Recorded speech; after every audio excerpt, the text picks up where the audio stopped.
Late at night, the previous homeowner called me. I'll offer you a price. Will you sell the house back to me?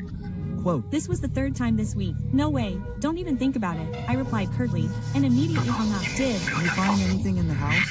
Quote. I completely ignored him and hung up the phone. Almost simultaneously, the picture frame on the wall crashed to the floor, and a stack of banknotes spilled out. I stood there, my mind completely blank. Just then, there was a knock at the door, exceptionally jarring in the silent night.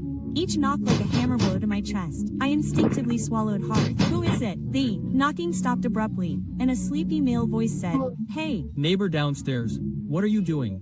Quote. I frantically kicked a stack of banknotes under the sofa and haphazardly pulled a blanket over the picture frame, then stumbled to the door. Through the peephole, a man in pajamas was rubbing his eyes, apparently awakened by the noise. "Oh, I'm sorry, my cat accidentally knocked over a flower pot."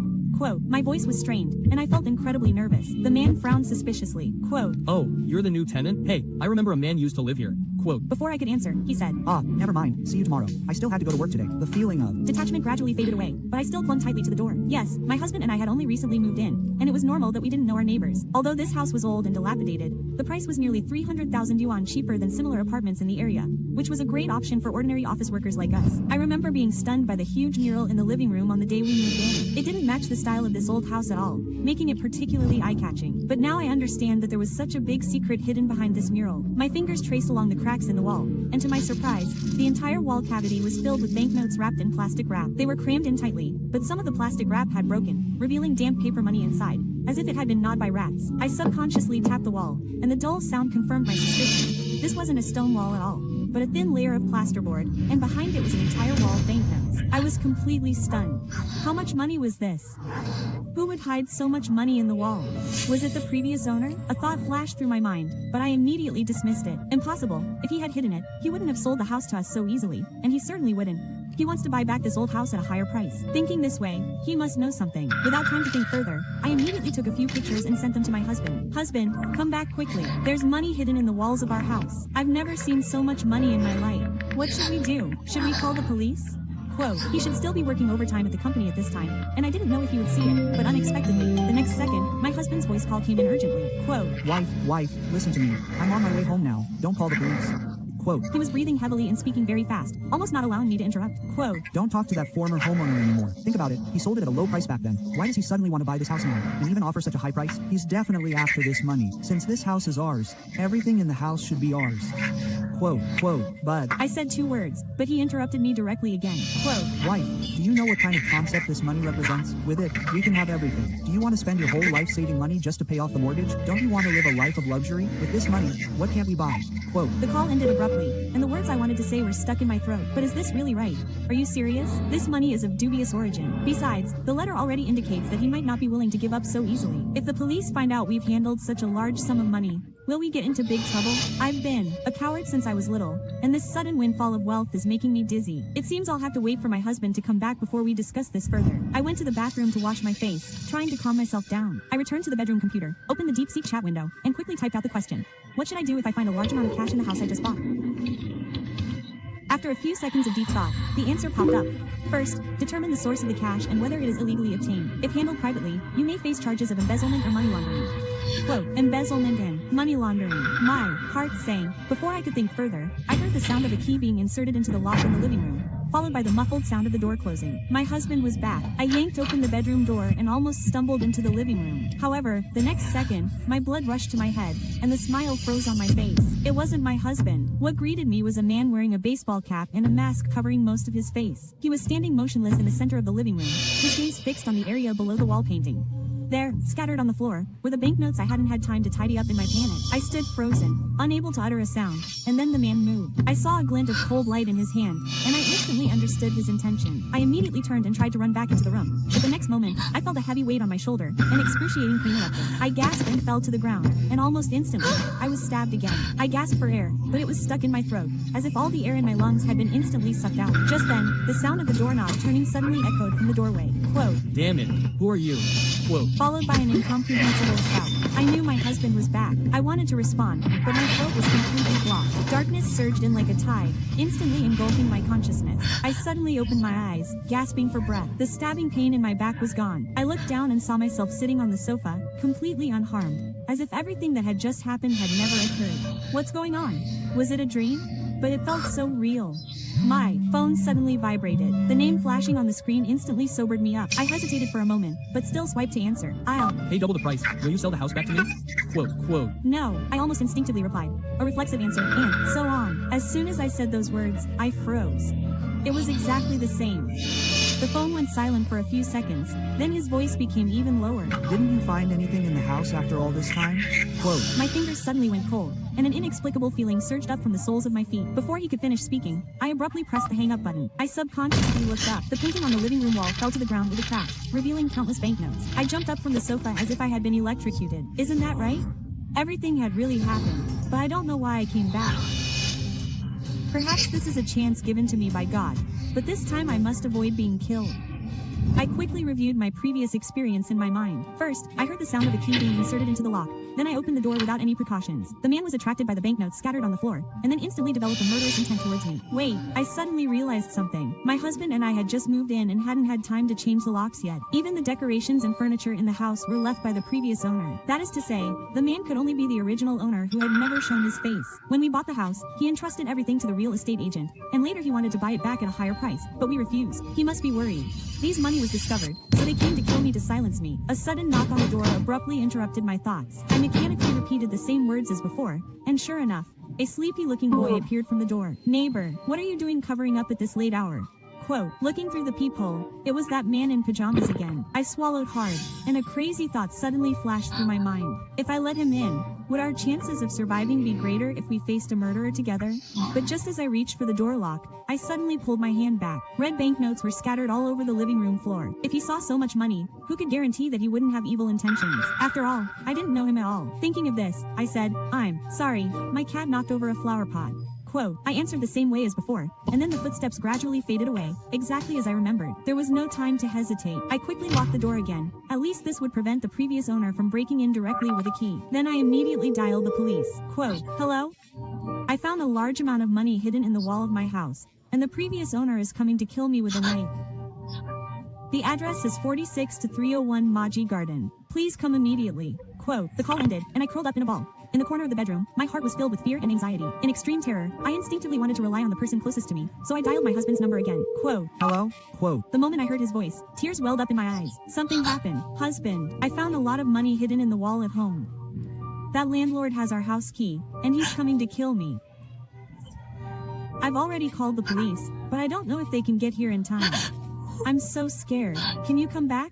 Quote, my voice was trembling with sobs. Stay on the phone, I'll be right back. My husband's voice was very anxious, and I could hear his hurried breathing through the phone. Don't worry, he kept saying, interspersed with reassurances. Don't be afraid. I'm here. Quote. My heart trembled violently. Compared to his previous concern about the money, at this moment, he was more concerned about my safety. As time ticked by, the sound of a key being inserted into the lock suddenly pierced my nerves. I clutched my phone tightly, even holding my breath. It was him, the landlord. The key turned in the lock, making a clicking sound. My whole body tensed, my back pressed against the wall, and cold sweat dripped down my forehead. Quote, husband, that person is opening the door. He's at the door. Quote, my voice was trembling uncontrollably. Trembling, I didn't dare speak loudly, afraid of attracting the attention of the person at the door. Meanwhile, he was still trying to open the door. The lock wouldn't budge. Fortunately, after a few seconds, the sounds outside gradually faded away, and then I heard my husband's voice on the phone again. I'm at the entrance of the community. Don't worry, I'll be home soon. He might be with him. Be careful. Quote, don't worry, I'll be Careful. Quote. But a question popped into my mind. My husband's company was clearly far from home, so how could he get back faster than the police? Every second after the call ended felt like an eternity. My phone kept flashing on and off in front of me. I don't know how many times I pressed the buttons repeatedly. Then the phone vibrated. It was my husband calling. Come to the door and open it. Don't worry, the police have passed by. There's no one outside. Quote, my husband's voice was reassuringly familiar, and I instantly relaxed. Trembling, I stood up, only then realizing my legs were numb from crouching. Ignoring my numb legs, I stumbled towards the living room. But the moment I pushed open the door, all the blood drained from my body. In the living room, that man was still standing there, coldly staring at the scattered banknotes on the floor, and the cold wind was blowing through the kitchen window. In that instant, I realized I couldn't escape. I instinctively looked towards the entrance, the door. Outside the door, my husband was standing there, yet he seemed a whole world away. My voice was stuck in my throat. The man suddenly became violent. As a flash of light crossed my vision, I desperately tore off his mask. It was our downstairs neighbor. The moment of intense pain exploded, and I heard my husband's frantic shouts in my ears. I desperately tried to say something, but I could only watch as the man, knife in hand, walked step by step towards the door.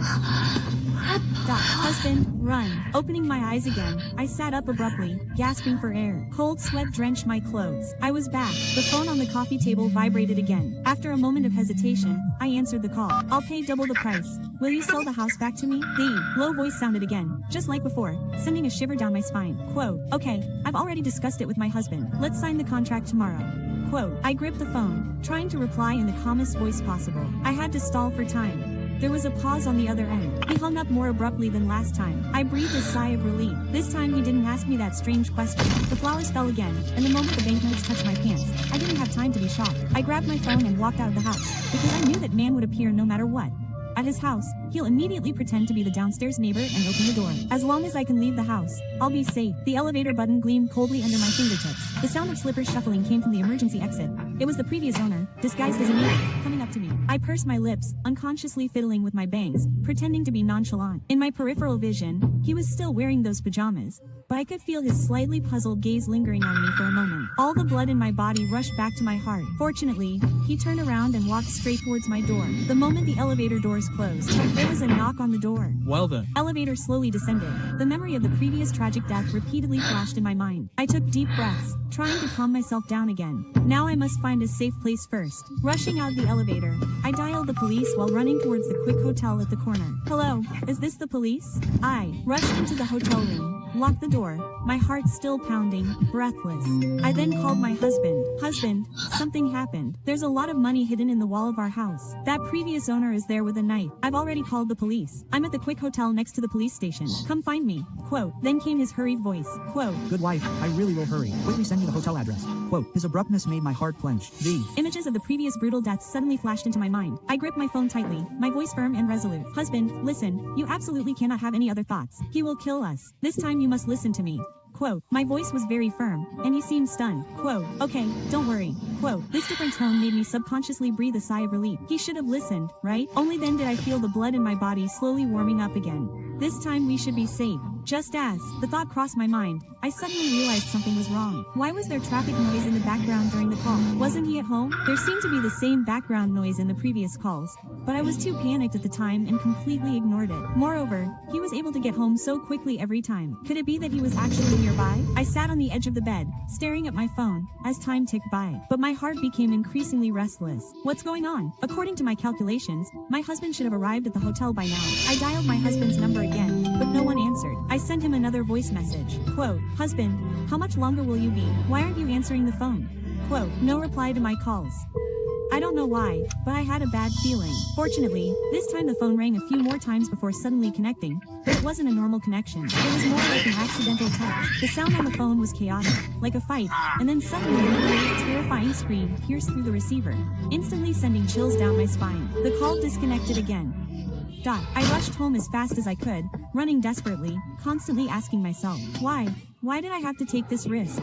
When I reached the building in my complex, the blinding lights illuminated the entire area. Police officers formed a circle, and a man was pinned to the ground. I gasped for breath, my legs weak, but I still moved forward step by step. With each step closer, my heart felt like it was being squeezed tightly. Finally, I reached my doorstep, and a police officer stopped me. Quote, don't go any further. There's been a murder here. Quote. My ears were ringing, and I could barely hear what he was saying. This is my home. Let me in. My husband is inside. Quote, I looked up at the police officer, and his sympathetic gaze made my legs instinctively give way. I looked into the house, my supposedly familiar home, which now looked terrifyingly unfamiliar, and my husband was lying on the cold floor, his body covered with a white sheet. Even when I was sitting in the police station, I still couldn't believe it. My husband, whom I had been talking to half an hour ago, was now gone forever. The police were very efficient. Their initial estimate was that there was a large sum of money hidden in the house. The person who killed my husband was indeed the previous owner of the house. He was a gambler and owed a lot of money. He sold the house at a low price through an agent to pay off his gambling debts. The money hidden in the house was dirty money his father had hidden there. His father had mentioned this to Lou and his family, but it wasn't until after his father's death, while sorting through his belongings, that they discovered this secret. This windfall made him greedy, so he desperately wanted to buy the house back, but we refused him several times. Because of this, he specifically rented the apartment below ours so he could easily observe whether we knew about this matter. It was only then that I learned that my husband hadn't been going to work anymore. His company had laid off a large number of employees, and he had been laid off a month ago. He was afraid I would worry, seeing me working day and night, striving for our lives, and he couldn't bear to tell me, so he pretended to go to work every day. During this time, he had looked for many jobs, but he hadn't found any.